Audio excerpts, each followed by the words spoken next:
हर साल board exams में students fail होते हैं और आपको शॉकिंग रीज़न बता रही हूँ। 90% स्टूडेंट्स ये 7 छोटी मिस्टेक्स करते हैं जो उनका पूरा पेपर ख़राब कर देती हैं। और ये इतनी कॉमन मिस्टेक्स हैं कि ऑलमोस्ट 90% स्टूडेंट्स ये मिस्टेक्स करते हैं। अगर आप चाहते हो कि आप उन मिस्टेक्स से बचकर 90% मार्क्स ले लो तो ये वीडियो एंड तक देखना बहुत ज़रूरी है। अस्सलाम वालेकुम स्टूडेंट्स, आज मैं आपको टॉप 7 मिस्टेक्स बताने वाली हूँ जो स्टूडेंट्स इंग्लिश पेपर में करते हैं और जिसकी वजह से उनके मार्क्स बहुत ज़्यादा कट हो जाते हैं। अगर आप सिर्फ इन मिस्टेक्स को अवॉइड कर लो आपके मार्क्स ऑटोमेटिकली इम्प्रूव हो जाते हैं। सबसे बड़ी मिस्टेक स्टूडेंट्स करते हैं वो ये कि पेपर मिलते ही सीधा लिखना स्टार्ट कर देते हैं। इससे क्या होता है कि इजी क्वेश्चंस मिस हो जाते हैं, टाइम वेस्ट होता है और कॉन्फिडेंस लो हो जाता है। तो क्या करना चाहिए? 2 से 3 मिनट पेपर को अच्छी तरह से पढ़ें और उसमें देखें कि कौन से क्वेश्चन आप इजीली अटेम्प्ट कर सकते हैं। इजी क्वेश्चंस पहले पिक करें, वो पहले लिखें, इससे एग्जामिनर पर अच्छा इंप्रेशन पड़ता है। Second mistake, poor presentation. Examiner सबसे पहले क्या देखता है? आपकी कॉपी का लुक।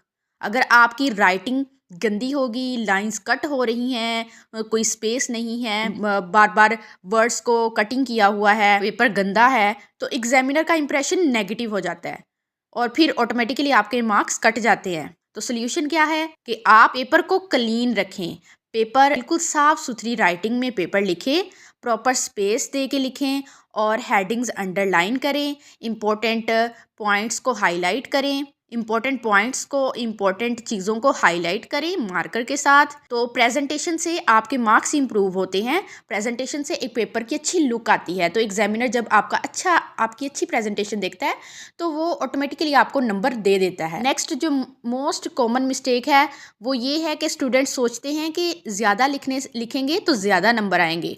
ऐसा नहीं होता। एग्जामिनर रेलिवेंट आंसर चेक करता है, वो ये नहीं देखता कि आपने कितना लंबा आंसर लिखा है, बल्कि वो रेलिवेंट आंसर देखता है कि आपने क्वेश्चन के अकॉर्डिंग लिखा है कि नहीं। अगर आप ऑफ टॉपिक लिखते हैं तो मार्क्स कट हो जाते हैं, यानी कि क्वेश्चन कुछ और पूछा है और आपने आंसर कुछ और दिया है तो आपके नंबर ऑटोमेटिकली कट जाते हैं। एग्जामिनर को शॉर्ट आंसर्स पसंद है, वो शॉर्ट और बिल्कुल क्लियर आंसर देखता है कि अगर स्टूडेंट ने क्लियर आंसर दिया है 2 to 3 लाइन्स का आंसर इनफ होता है। तो क्वेश्चन को समझें और डायरेक्ट आंसर लिखें, ज़्यादा एक्स्ट्रा लाइंस लिखने की ज़रूरत नहीं है। शॉर्ट आंसर लिखें लेकिन स्ट्रॉन्ग लाइंस लिखें जो रेलिवेंट हो क्वेश्चन से। इससे टाइम वेस्ट भी होता है। अगर आप ज़्यादा लंबा आंसर लिख देते हैं तो जितने नंबर का क्वेश्चन होता है आप बहुत ज़्यादा उसको लिखते हैं, तो इससे नंबर तो ज़्यादा नहीं मिलेंगे लेकिन आपका टाइम वेस्ट हो जाता है। एक और डेंजरस मिस्टेक ये है कि स्टूडेंट्स एक ही क्वेश्चन पर ज़्यादा टाइम लगा देते हैं, जो मैंने अभी बताया। अगर आप एक क्वेश्चन पे टाइम ज़्यादा देंगे तो बाकी क्वेश्चन तो रह जाएंगे, तो लास्ट क्वेश्चन फिर रह जाते हैं। जब आप स्टार्ट में ही लंबे आंसर लिखना शुरू हो जाते हैं तो लास्ट वाले क्वेश्चन रह जाते हैं, तो पेपर इनकम्प्लीट रह जाता है। तो सोल्यूशन क्या है कि हर क्वेश्चन को फिक्स्ड टाइम दें, हर क्वेश्चन पर टाइम दें, हर क्वेश्चन पर फोकस करें, सिर्फ एक क्वेश्चन को लेकर ना बैठें।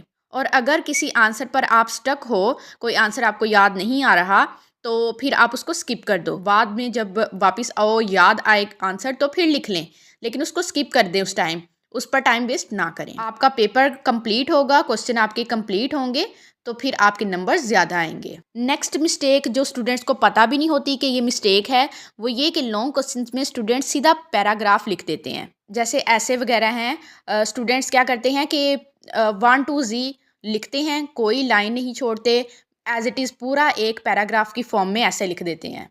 तो ऐसे नहीं करना आपने कि जब आप लॉन्ग क्वेश्चन लिखें या फिर जब आप ऐसे वगैरह लिखें तो उनको शॉर्ट पैराग्राफ्स की फॉर्म में लिखें। ऐसा नहीं करें कि एक पैराग्राफ लिखा है तो ऐसे का एंड उसी पैराग्राफ पे किया है, नहीं, लाइंस छोड़ के पैराग्राफ्स शॉर्ट पैराग्राफ्स की फॉर्म में ऐसे लिखें। क्योंकि जब तक आप लाइन छोड़ के नहीं लिखेंगे, आपने फुल पेपर भरा हुआ है तो एग्जामिनर को समझने में प्रॉब्लम होती है। तो जब भी आप ऐसे वगैरह लिखें या जब आप लॉन्ग क्वेश्चन लिखें तो इंट्रोडक्शन लिखें, इंट्रोडक्शन पैराग्राफ दें, उसके बाद मेन पॉइंट्स के पैराग्राफ्स, शॉर्ट पैराग्राफ्स लिखें उसके बाद कंक्लूजन पैराग्राफ लिखें। और इसी तरह एसेज में भी जब आप ऐसे लिखें तो उनको शॉर्ट पैराग्राफ्स की फॉर्म में लिखें, एक लाइन, हर पैराग्राफ के बाद एक लाइन छोड़ें। जब कोटेशन लिखें तो वो पेपर के बिल्कुल दरमियान में कोटेशन लिखें, मार्कर के साथ हाईलाइट करें और इन्वर्टेड कॉमास में कोटेशन लिखें और ज़्यादा से ज़्यादा कोटेशन ऐड करें एसेज में। अगर आप चाहते हैं कि मैं ऐसे राइटिंग पे भी वीडियो बनाऊं तो कमेंट्स में लाजमी बताएं। नेक्स्ट, इंग्लिश पेपर में ये सबसे ऑब्वियस मिस्टेक है, वो है रॉन्ग स्पेलिंग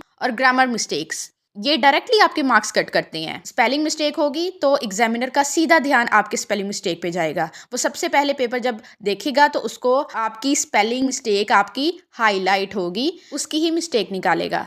तो एग्जामिनर का सबसे पहले ध्यान जाता है स्पेलिंग पे, तो स्पेलिंग मिस्टेक होगी तो फिर आपके मार्क्स कट होंगे। इसी तरह ग्रामर मिस्टेक्स भी एग्जामिनर देखता है। इंग्लिश का पेपर, स्पेसिफिकली इंग्लिश का पेपर जो है वो, उसमें ग्रामर मिस्टेक्स तो बिल्कुल नहीं होनी चाहिए और ना ही स्पेलिंग मिस्टेक्स होनी चाहिए। ये दोनों चीज़ें अगर नहीं होंगी तो आपके मार्क्स इम्प्रूव होते हैं। तो कोशिश करें कि इंग्लिश का पेपर सिंपल वर्ड्स में लिखें, सिंपल इंग्लिश यूज़ करें और जो वर्ड्स कंफर्म हैं वही लिखें, अपने से ना लिखें। जब आप अपने से लिखना स्टार्ट हो जाते हैं फिर आपकी स्पेलिंग मिस्टेक होती है। और लास्ट में रिवीजन ज़रूर करें, जब पेपर ख़त्म करें तो रिवीजन लाजमी करें, ताकि अगर आपने बाय मिस्टेक अगर आपने रॉन्ग स्पेलिंग लिख दिए हैं या ग्रामर मिस्टेक बाय मिस्टेक हो गई है तो वो आपको फ़ौरन पता चल जाए और आप उसको ठीक कर सकें। और सबसे बड़ी और कॉमन मिस्टेक ये है कि स्टूडेंट्स पेपर सबमिट कर देते हैं बगैर चेक किए। यहाँ सबसे ज़्यादा मार्क्स कटते हैं, स्टूडेंट सबसे ज़्यादा मार्क्स यहाँ पर अपने कम करवाते हैं, क्योंकि वो पेपर तो अटैम्प्ट कर लेते हैं लेकिन रिवीजन बहुत ज़्यादा ज़रूरी है।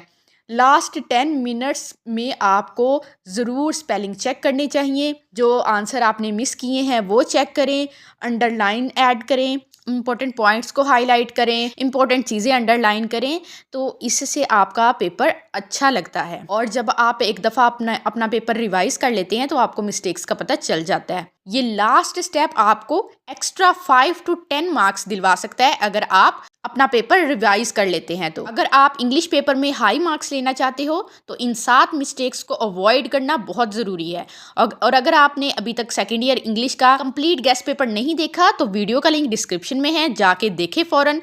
और इम्पॉर्टेंट क्वेश्चंस भी मैंने शेयर किए हैं, 15 इम्पॉर्टेंट क्वेश्चंस जो पेपर में हमेशा हर साल पेपर में आते हैं, उसकी भी मैंने वीडियो शेयर की हुई है, वो भी देखें और वहां से पेपर की तैयारी करें। तो इंशाल्लाह आपके मार्क्स 90% से ज़्यादा मार्क्स आपके ज़रूर आएंगे। वीडियो को लाइक और शेयर ज़रूर करो ताकि हर स्टूडेंट अपनी मिस्टेक्स अवॉइड कर सके। Best of luck for your exams. अल्लाह हाफिज़।